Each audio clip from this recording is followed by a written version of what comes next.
And now, the thrilling adventures of the Shadow are on the air. These dramatizations are designed to demonstrate forcibly to old and young alike that crime does not pay. The Shadow, mysterious character who aids the forces of law and order, is in reality Lamont Cranston, wealthy young man about town. Several years ago in the Orient, Cranston learned a strange and powerful secret. The secret of hypnotic power to cloud men's minds so that they cannot see him. Cranston's friend and companion, the lovely Margot Lane, is the only person who knows to whom the voice of the invisible Shadow belongs. Today's drama, The Hoodoo Ship.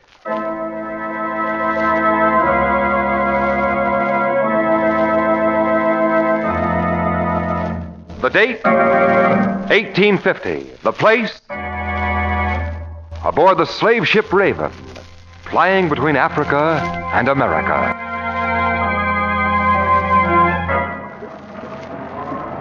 Mr. Carway, sir. What is it now, Peters? What thunderation do you want? That ship, sir. What ship? The ship, sir, that has been following us since yesterday noon. Tell the first mate to pile on more canvas. We'll outrun her. Every piece of canvas we have is in use, sir. If we're caught with our cargo... We'll not be caught with our cargo. But the ship's a man of war and she's faster taking us. We'll not be caught with our cargo, mister. What do you mean, sir? I mean we're dumping those slaves overboard. But they'll drown. Without a trace. The man of war may catch us, mister, but she'll never be able to prove we carried slaves. Well, why are you standing there, gape-jawed? You heard my orders. Over the side with a lot of them. And when the man of war comes athwart us and asks our cargo, tell them we don't carry one. That we're just traveling for our health.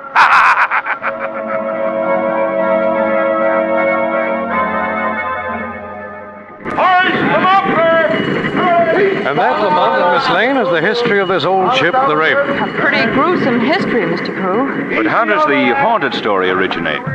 On almost every voyage this old ship made after that, someone died. Finally, men refused to sail her. She's been harbored for the last 20 years. How long have you had this ship? Only a short while. You see, I was in something of a spot with the government taking over most of the merchant marine, and when I found the Raven for sale, it was a godsend. Well, were you told about this legend of death concerning the ship when you bought it? Yes, but I thought it was just a story. A story such as any old sailing ship might have acquired in its long life. Something has happened to make you think otherwise? On its first trip from my plantations, the captain was murdered in his cabin. Oh, but that doesn't necessarily The door mean was locked from the inside, and there wasn't a mark on his body. Frankly, Cranston, I, too, am beginning to believe this ship is accursed.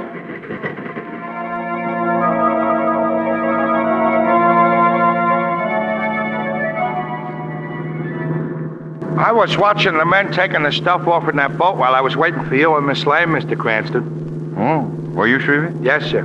Ain't it too bad that the days of sailing boats is over, that they're over? Why do you say that, Shrevey? Oh, I don't know. Maybe because I read it somewheres. I was just making with the conversation, like they say. You two have been so quiet, I was just making with the conversation. Like they say. Yeah. Gee, I would like very much to be a sailor. Sailing on the briny deep and batten down the hatches and stuff. Well, Shrevey, I don't think you'd like that ship. Why not? I'm thinking to myself, that ship is beautiful. In a repulsive sort of way. Yeah, it certainly is. Shrevey, that ship once carried slaves from Africa to America. Is that so? Well, you can't blame the ship, you can't blame. No, but the taint of the men who indulged in that business still seems to stick to her. Well, that's quite understandable. What do you mean, Mr. Cranston? That ship is haunted. Oh, well, you mean it's got ghosts, it's got? Shrevey, watch where you're driving. Yes, ma'am. I thought for a minute you said the ship was haunted. She did. Oh, Shrevey, you're too excitable. Yes, ma'am. I'll keep reminding myself of that. I'll keep. Well, after all, it may be only a peculiar combination of circumstances. Lamont, don't you believe what Mr. Carew told us? That the captain was found dead in his cabin? With the door locked on the inside? Margot, the captain may have died from natural causes. There were no marks of violence on his body, and as he was buried at sea... What about the wailing noises that were heard the night he died? What about that awful smell aboard ship? An odor of death? Was all that just coincidence? Yeah, how about that, Mr. Cranston? Coincidence? Well, it hardly seems likely, but... What about all the trouble Mr. Carew had with the men being afraid to sail the ship again? Do you think you could scare all those men with a peculiar combination of circumstances? No, that's very true. Well, you've convinced me, Margot. Well, Convinced me that I ought to accept Mr. Carew's offer to sail with him aboard the Raven. sail? But Lamont, I'll have to start shopping like mad for cruise clothes. Margot... Let me see. Margot! You didn't hear me correctly. Mr. Carew asked me to sail with him. Just me. Oh, Lamont, you wouldn't... Margot, that's final. This is one time you're not going along.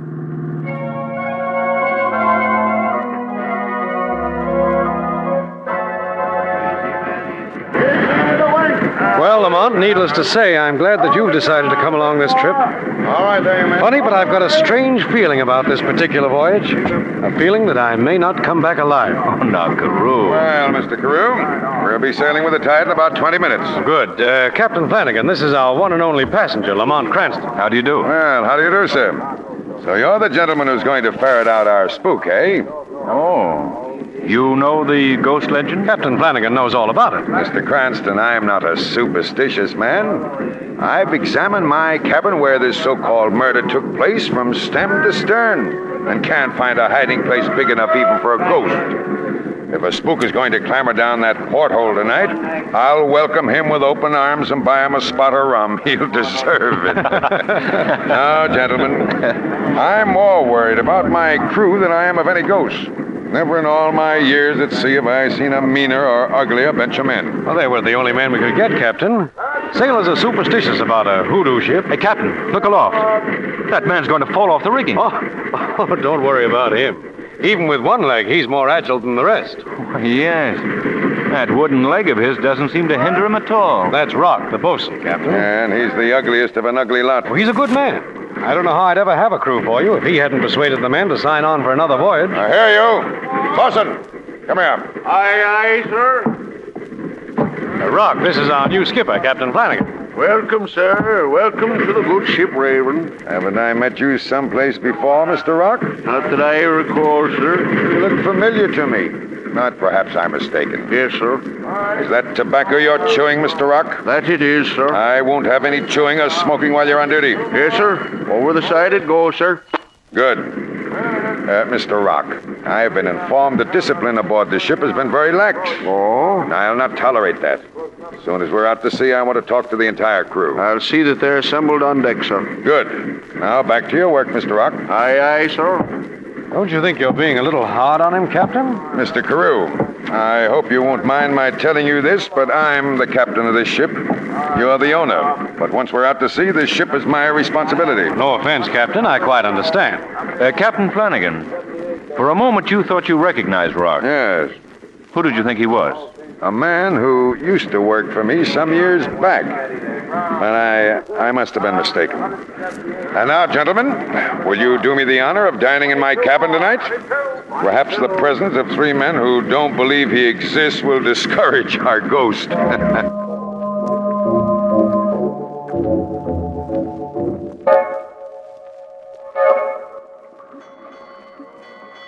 Well, Mr. Cranston, Mr. Carew, when we hit that typhoon, there weren't enough able-bodied men aboard her to bury the dead. Oh, yes. Captain, is it all right if I clean the dishes away, sir? Yeah, clear away, Jess. Yes, sir. Well, you were saying, Captain, about the typhoon. Yes, that's a very interesting yarn, Captain. Well, for 3 days and 3 nights it blew. I lashed myself to the wheel with the waves breaking across the deck. Finally, the first mate relieved me, and I crawled into my cabin more dead than alive.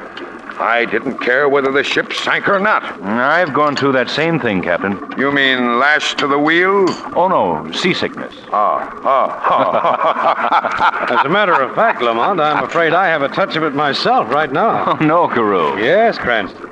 So if you'll both excuse me, I think I'll go out on deck for a little fresh air. Jess, what's the matter with you? You've broken all the dishes. What are you staring at? Yeah, the horns. They've come. I know that. He's looking at that locker over there in the corner. Yeah. I seen the door move. Hear that? There's something in there. Well, there's only one way to find out. Come out. Yes, Lamont. Margot. Miss Lane. Who is this woman? I'll explain, Captain. Margot, what do you think you're doing? A very bad job of stowing away, Lamont. But a very good job of being seasick.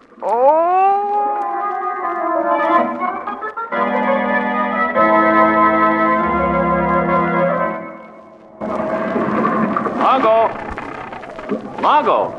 Here I am, Lamont. Oh. Feeling any better, Margot? Yes, a little, thanks. Well, you can go below now if you want to. Go to have my cabin. Carew and I are going to bunk together. Oh, thanks, Lamont. You're a dear. Wait till this voyage is over before you thank me, Margot. Things are brewing aboard this old ship. Things that may result in the death of any of us. Have you learned anything yet, Lamont? Not yet, Margot. But the Shadow is going to Captain Flanagan's cabin tonight. Well, what can you gain by questioning Captain Flanagan? I'm not going to question him, Margot. Tonight, the Shadow is going to be merely an observer. Because I think that an attempt will be made on the captain's life. And I'm going to prevent it, if I can.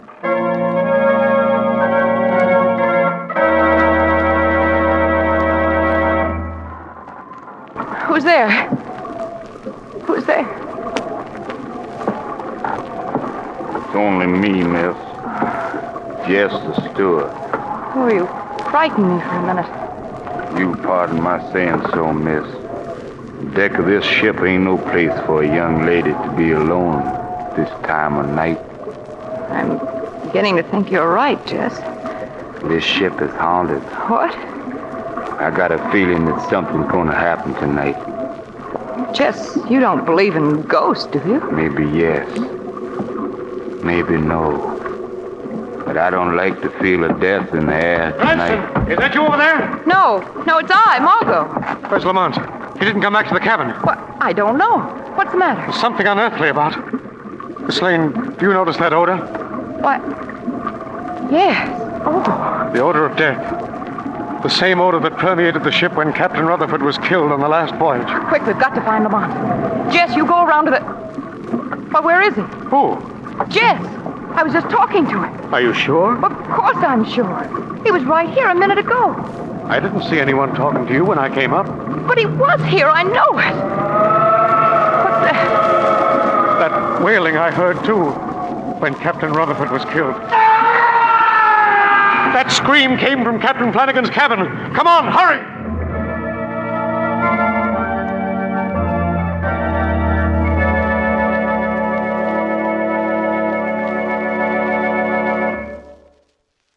In a moment, our curtain will rise on Act 2.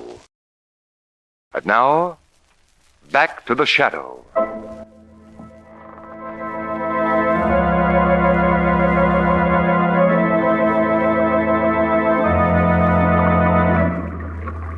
He's dead. Captain Flanagan is dead. Oh, Mr. Carew. His face is so contorted. He must have suffered horribly. Oh, Lamont. I heard the scream and came running. What is it? Look for yourself, Cranston. Captain Flanagan is dead. The same way that Rutherford got it. And not a mark on him. I think you're wrong, Carew. There's a slight scratch on his forehead. Let me see. So there is. How could a little scratch like that have caused his death? And where is the murder weapon? Mr. Carew, you've had plantations in the West Indies for many years. Haven't you ever heard of a native poison brewed from the roots of strange herbs called mauna gua? It's known to cause instant death. Why, no. No, I don't know the poison. Why do you ask? Why? Because in some mysterious way, Captain Flanagan was murdered with that drug.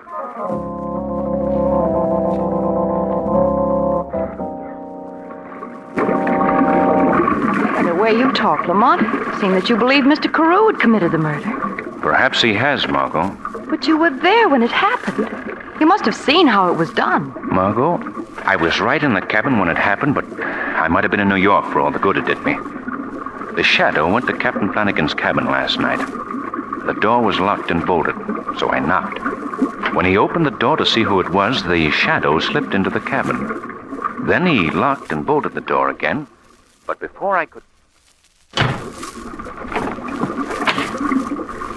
I could have sworn I heard someone knock at the door. Must be my imagination. Well, to bed.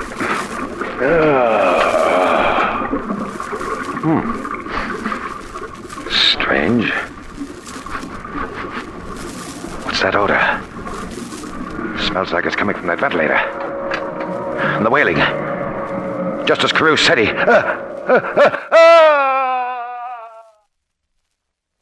Then he screamed and fell to the floor of the cabin.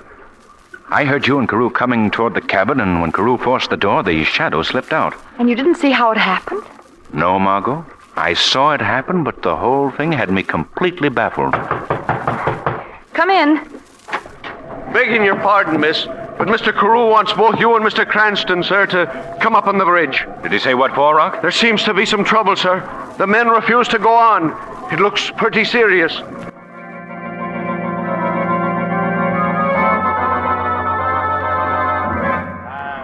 I think you'd better talk to them, Mr. Carew. They look like they're in a pretty dangerous mood. Yes, they know how Flanagan died, and they want to turn back. Well, we can't sail the ship without them. I guess you'd better union. But this is mutiny. It's unheard of in this day and age. Oh, please do something, Mr. Carew. All right, I'll do something. Something that may convince them. Let's have some action around here! Men, listen to me.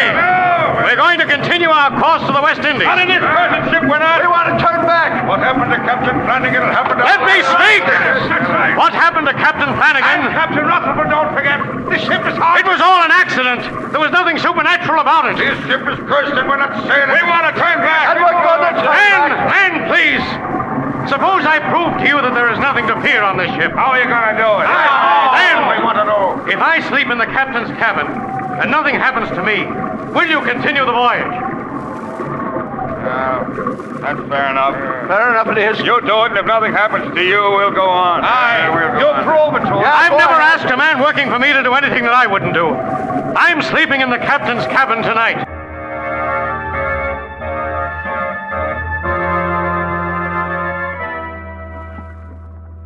Now, have you got all that, Margot? Let's see if I remembered everything. I'm to watch the porthole in the captain's cabin. And don't forget to stay out of sight. Right. When I get your signal. Not my direct signal. The porthole slamming shut will be the signal. That's right. Then I'm to shoot the gun. And remember, just into the air to arouse the men of the crew. You're not to take a shot at the murderer. I'd like to take him alive. Who is he, Lamont? Well, I'm still not sure, Margot. But I do know how the murders were committed. I spent the whole afternoon inspecting the captain's cabin again, and at last it came to me. You see, the victims were awakened by... Oh. Come in. Carew. I was looking for you, Lamont. I wonder if you'd do me a favor. Well, if I can. Do you want to speak with Lamont alone, Mr. Carew? No, thank you. It may sound silly to you, Lamont, but would you take care of this letter for me? A letter? Well, what do you mean? It's to my wife. Just in case, you know. Oh, nothing's going to happen, Mr. Carew. Why, of course not. Of course not. I feel as though I'm taking that last long walk tonight. But it's something I've got to do. Nice evening, isn't it? Seems pretty fine to be alive. Well, I won't bore you with my emotions. Better have a go at that cabin. You will take care of that letter for me, won't you, Lamont? Certainly. So long. He spoke as if he were going to die tonight. And well he may, Margot. If anything goes wrong with the trap I've set for the killer. Well, let's get along. The Shadow has work to do.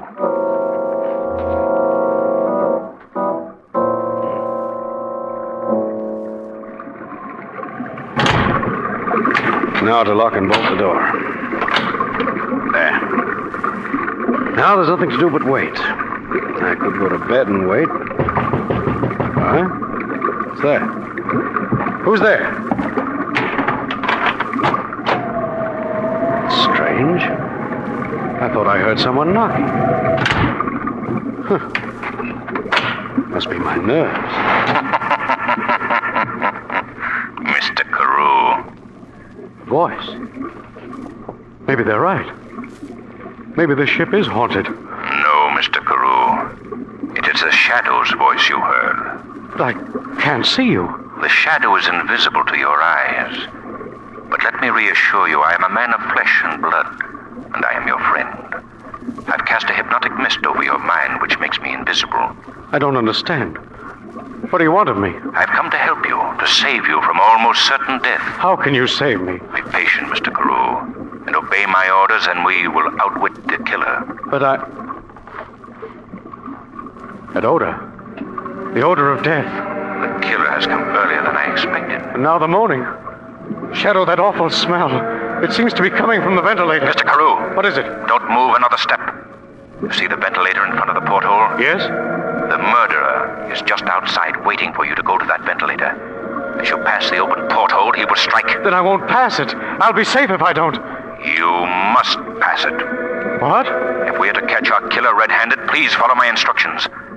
Now, count 3 to yourself and walk toward the ventilator. When I shout now, drop to the floor instantly. Ready? Ready.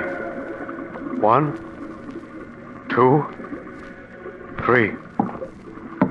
Now! Are you all right, Mr. Carew? Yes, I'm all right. What's all that shouting about? Unless I'm mistaken, that means our killer's criminal days are over. If you'll examine the porthole, you'll find a sharp steel needle dangling from a silk thread. But be extremely careful of the way you handle it, as it's coated with a very deadly poison. That, Mr. Carew, is the murder weapon.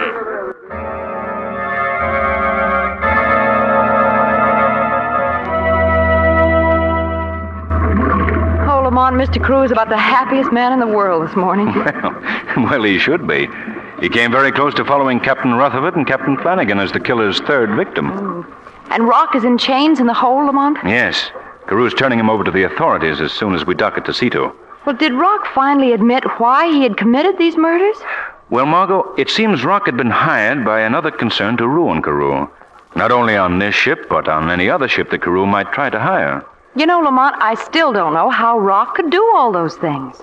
What things, Margot? Well, for instance, the wailing sound that we heard. Well, that's simple enough.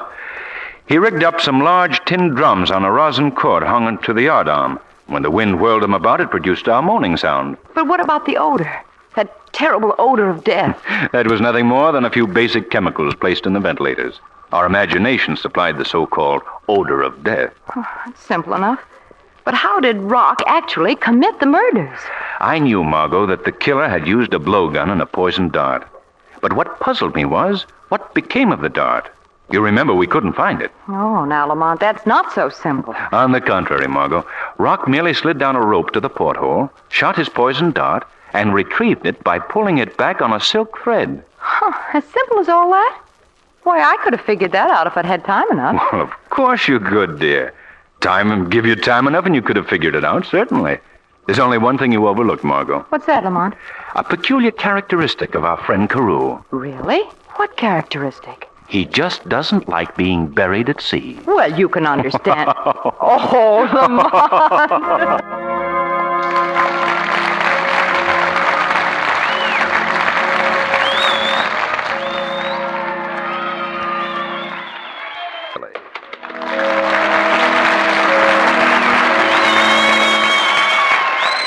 Today's program was based on a copyrighted story. The characters' names, places, and plot are fictitious. Any similarity to persons living or dead is purely coincidental.